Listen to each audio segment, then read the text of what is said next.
Pasien itu adalah di mana Cornelis Kastelin akan menghibahkan tanah yang sudah dipersiapkan untuk lahan pertanian itu untuk para dinas pekerjanya.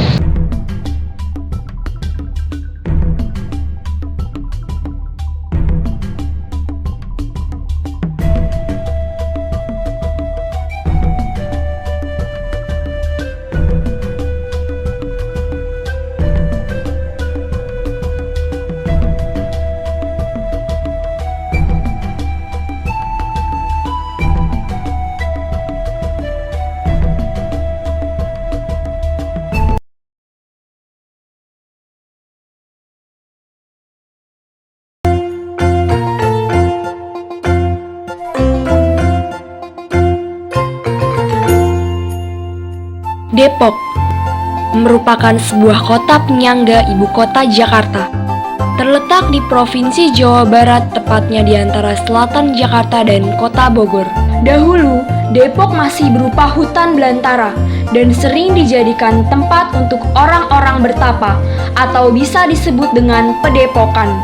Rupanya, dari kata pedepokan itulah nama Depok berasal. Mengenai asal usul nama Depok adalah pada awalnya Depok adalah merupakan tempat orang melakukan pertapaan, di mana dalam melakukan pertapaan itu diperlukan satu tempat yaitu semacam kayak pedepokan.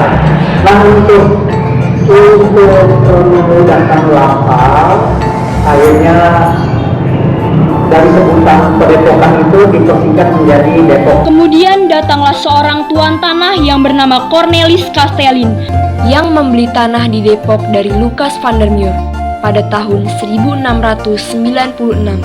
Sejak saat itu dimulailah proyek pembangunan masyarakat di Depok. Dengan mendatangkan para budak pekerja, Cornelis Kastelin merencanakan pembangunan di daerah Karanganyar atau Cinere, Mampang, Depok, dan dua petak kecil di seberang Kali Ciliwung. Kedatangan sebanyak 150 budak pekerja dari Bali dan Makassar yang langsung ditempatkan di daerah Depok. Di kawasan Depok, di situ akan dijadikan kawasan persawahan dan juga penanaman lada, tebu. Sedangkan dua petak kecil yang ada di seberang Sungai Ciliwung itu untuk dijadikan daerah kawasan pertahanan, yaitu untuk melindungi para budak pekerjanya dari serangan orang-orang luar.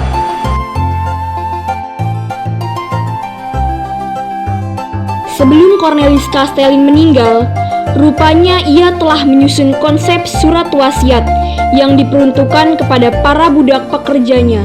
Yang itu adalah di mana Cornelis Kastelin akan menghibahkan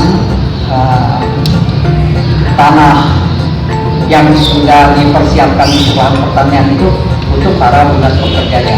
Dan juga pada saat itu Cornelis Kastelin merencanakan untuk membebaskan para budak dari sistem kehidupan, sistem perbudakan. Cornelis Kastelin pun meninggal pada tanggal 28 Juni 1714 dan semua ketentuan yang ada di dalam surat wasiat diberlakukan. Sekaligus ditetapkannya tanggal itu sebagai hari lahir kota Depok. Pada tanggal 28 Juni 1714 sesuai dengan hari kematian daripada Cornelis Kastelin. Nah, itu bisa dianggap adalah sebagai hari lahir atau hari jadinya Depok. Itu menurut versi para kaum Depok, yaitu para budak pekerja atau yang keturunannya. Tetapi lain halnya dengan versi pemerintahan kota Depok. Mengenai versi pemerintah sekarang, yaitu Pemkot Depok, itu dia menetapkan hari lahir kota Depok yaitu tanggal 27 April tahun 1999.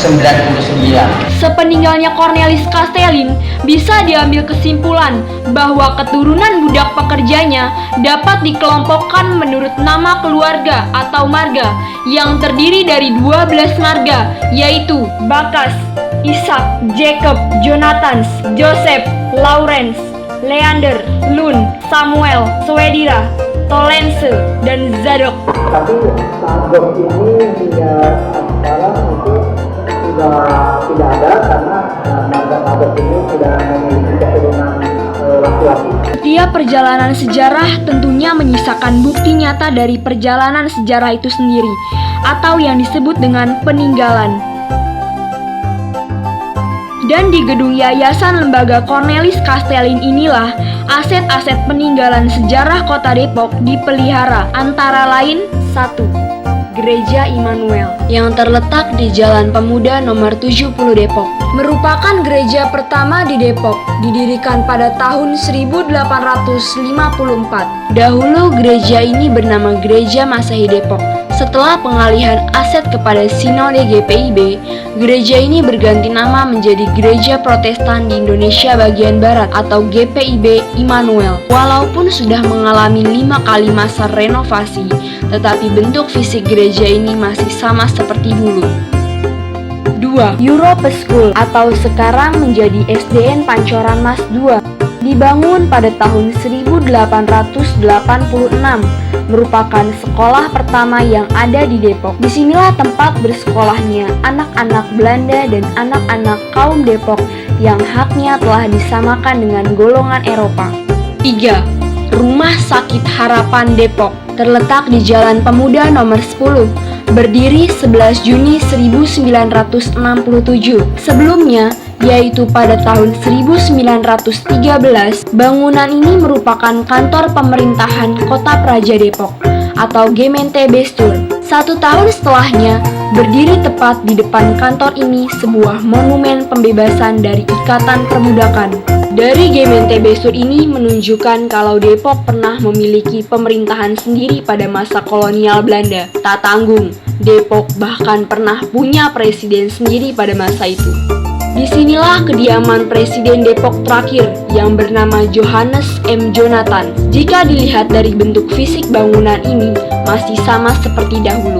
Dan di sini merupakan ruang kerja Presiden dengan barang-barang yang masih sama.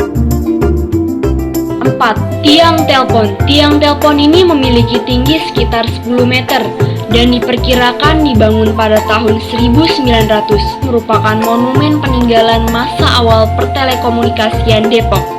5. Jembatan Panus terletak di Jalan Tole Iskandar, Depok. Dibangun pada tahun 1917 oleh seorang insinyur yang bernama Andre Laurent. Nama jembatan Panus berasal dari nama warga yang tinggal di sisi jembatan, yaitu Stefanus Leander. Untuk memudahkan lafal, maka disingkatlah Panus. Pada salah satu tiang jembatan, sengaja diberi tanda untuk mengetahui ketinggian air yang berada di bawah jembatan. 6. Taman Hutan Raya berada di Jalan Cagar Alam, Kelurahan Depok, Kecamatan Pancoran Mas, Kota Depok, Provinsi Jawa Barat. Castelin membeli tanah seluas 30 hektar untuk digunakan sebagai hutan lindung guna menjaga kelestarian dan keseimbangan ekosistem. Pada waktu itu, di hutan ini masih dihuni oleh berbagai jenis flora dan fauna yang cukup lengkap. Dengan seiring perkembangan zaman, kini hutan hanya tersisa 6 hektar saja. Selebihnya telah dihimpit oleh pemukiman padat penduduk. 7. Makam 12 Marga Depok yang terletak di Jalan Kamboja belakang Rumah Sakit Hermina memiliki lahan seluas 8.800 meter persegi. Merupakan makam keturunan 12 marga di Depok. Sebagian masyarakat masih belum mengetahui sejarah dari daerah yang ia tinggali. Maka dari itu perlu terus sosialisasi terkait itu semua. Karena bangsa yang besar adalah bangsa yang tidak pernah melupakan sejarah bangsanya sendiri. Ada kisah Sinyo dan Noni Depok yang